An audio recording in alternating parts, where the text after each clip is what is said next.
What is going on, guys? Papa C back from the video for you guys, bringing you my very first Wi-Fi battle on Let's Go Pikachu and Let's Go Eevee. If you guys enjoy this content and you want to support the channel and see more Let's Go Pikachu and Eevee content and even battles, leave a like down below and subscribe if you haven't already, as it helps the channel a ton.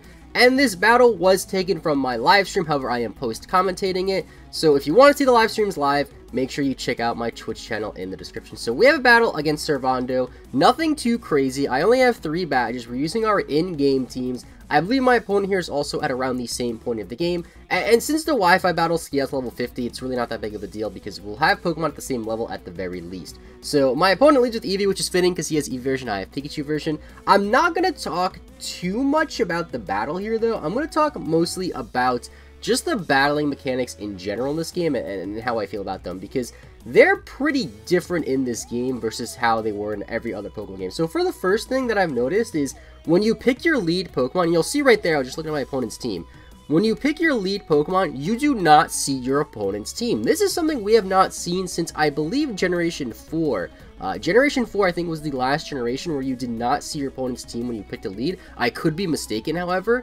And one thing that's interesting, though, is once you enter the battle, you could actually see your opponent's full team. So unless I missed that somehow, maybe you could see your opponent's team before the battle starts. I don't know. But either way, I saw his team after the battle, and it was just kind of weird. I've also noticed that you cannot save battle replays. So this is actually the live battle happening. I'm just commentating over it later.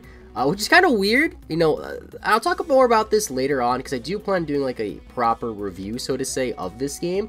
But one thing I think that is so weird, and they do this not even just in battles, they do this throughout the whole entire game, is there's so many just little tiny features that they took out of the games that were in previous Pokemon games that I don't really understand why they would take them out. And for example, the fact that you can't save replays. Now, maybe this was a technical limitation. I doubt that. I don't see why the Switch wouldn't be able to save battle replays if 3DS could. It still has an SD card in it. I don't really understand that. Or they made the conscious effort to just not include it in the game, which again is something that I don't exactly understand why they would do that. Another thing I noticed about the game too is there aren't very many rule options. Now, luckily the battles do scale to 50, which is amazing. It makes Wi-Fi battling a lot easier. However, there's only a 20-minute battle timer, so battles can't exceed 20 minutes, which is just super weird to me. I don't know why they would make it so low, because I feel like 20 minutes is just way too short. I feel like a lot of battles, even if you're not trying to stall, will just go down to the timer. And as you can see here, my Nidoking goes for double kick and does not kill an Alolan Sandshrew. Nidoking, this is why I boxed through my playthrough, because you can't kill a 4 times speed Pokemon with a double kick. Very weird. And also, like, I don't know, it's just like a lot of small weird things like that. Like I said, I will talk more about the whole general thing about the games later on. This is more so my first impressions of the battling system, as well as a little bit about the battle. Now, my opponent, too, as well, seemed to be rather new. They didn't really seem to fully understand type matchups, because they did go for a few weird moves. Like, for example, with my Mr. Mime, I think they went for, like, a dark move, which did, like, nothing.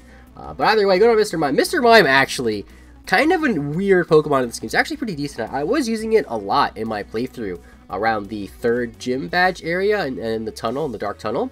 And it was actually really good for me. Surprisingly, I didn't expect to be able to catch it. I caught it. I forgot where I caught it. I think it was east of Vermilion on that route right before the Snorlax.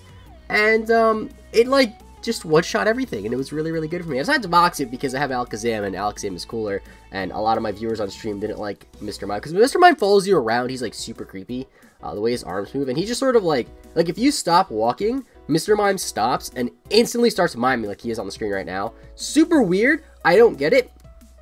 Anyway, my opponent goes to his Pikachu, and at this point, like, talking about the battle a little bit, finally after like 4 minutes, I kind of realized that my win condition is pretty much going to just be Alakazam most likely, because he does have an Ivysaur in the back, and Alakazam's like my only thing that can kill the Alakazam. My Alakazam is the only thing that can really kill the Ivysaur, I should say, because Mr. Mime is probably going to get sacked off here, because Pikachu is dummy strong. Now, I'm not 100% sure if because my opponent is playing Eevee version, you can see by the Eevee on their head. I'm not sure if that means the Pikachu that you catch is as strong as the starter Pikachu. I honestly don't know. But either way, Pikachu and Eevee in this game are so strong. I'm kind of looking forward to when I beat the game, so that I could do a more proper Wi-Fi battle. Because like I said, this Wi-Fi battle is just in-game teams. It's nothing serious. It's ripped off of a stream, which is why you can see the random pop-ups in the top corner and stuff like that. Because it is from my stream. But once I beat the game, I'm really curious to see how Wi-Fi battling actually works. A lot of people leading into the game were saying this game won't be a competitive game, this game won't be like how it was in older Pokemon games when it comes to Wi-Fi battling, and the VGC isn't even taking on this game. I don't even know if there's double battles, to be honest. I honestly don't know if there's double battles online. I haven't even checked. And I'm very interested to see that. I've heard things like Snorlax is really overpowered with Rest. I heard Rest in general, I should say, is really overpowered just because you can heal to full and then just wake up and you could invest a lot of... Now, it's not Eevees in this game. I forget what it's called, but I don't really know how the Eevee system works at all. I think it's more akin to Pokemon Go with candies, because I did find some weird candies when I was picking up through the game.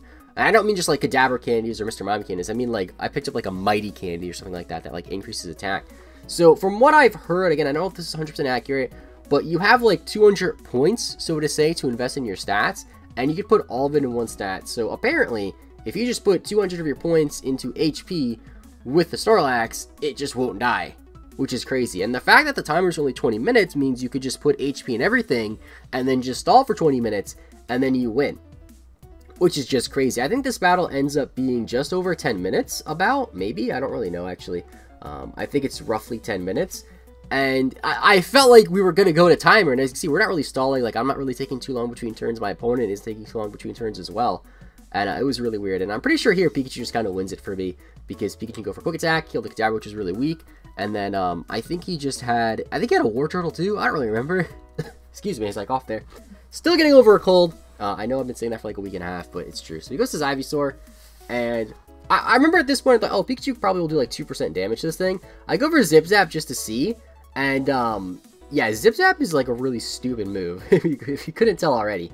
I'm not sure what Eevee's equivalent move is, but I think it's more overpowered. I'm pretty sure Eevee's move, like, always...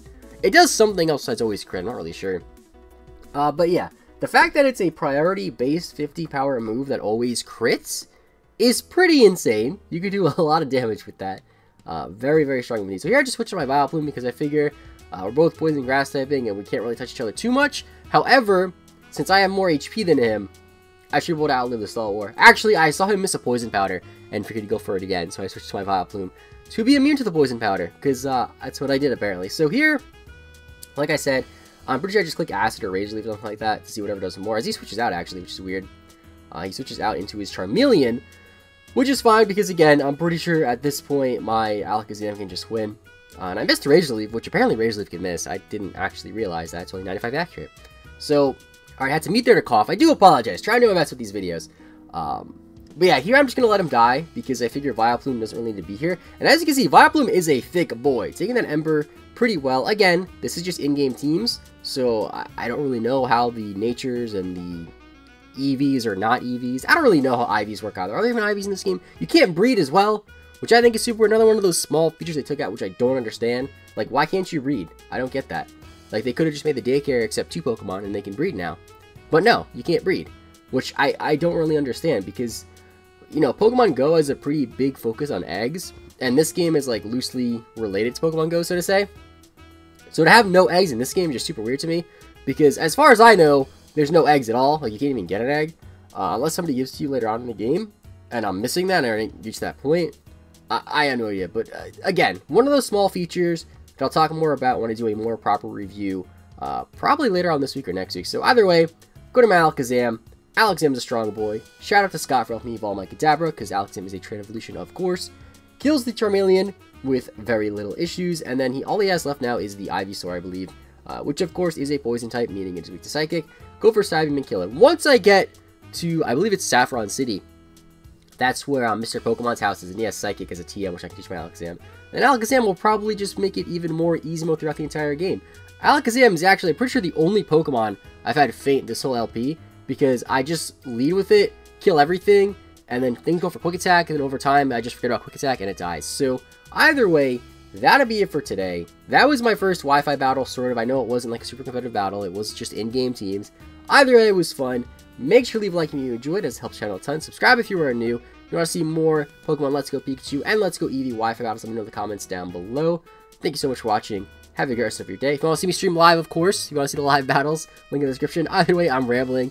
Have a great rest of your day. I'll see you next time. Let me know how you're enjoying Let's Go Pikachu and Eevee so far. And bye-bye.